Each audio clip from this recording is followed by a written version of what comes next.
सकाळचे 10 वाजायला आलेत आणि आत्ता माझे केस वगैरे धुवून अंघोळ झालेले.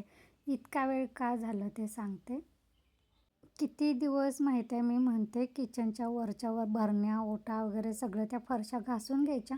कारण जसजसा पाऊस पडायला लागलाय ना तसे काळे-काळे डाग यायला चालू झालेले आहेत. भरण्या चिकट आणि बुरशीदार झालेलं आहे आणि त्यातच ते कडधान्य वगैरे ठेवायचं म्हटलं की नाही नको-नको वाटत होतं.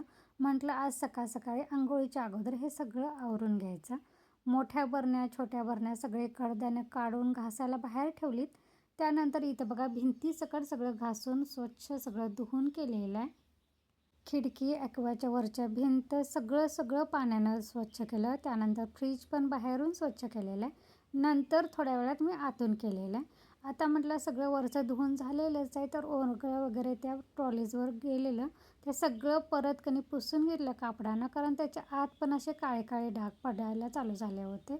ते सगळं पुसून झाल्यानंतर फरशी पण पुसून घेतली. त्यानंतर मग बाहेर बरण्या वगैरे कपडे भिजत घातली होती ती धुवून घेतली आणि रात्री तेल लावायचं विसरले होते. आता म्हटलं केसांना तेल लावायचं थोडंसं आणि मग त्यानंतर बाकीचं.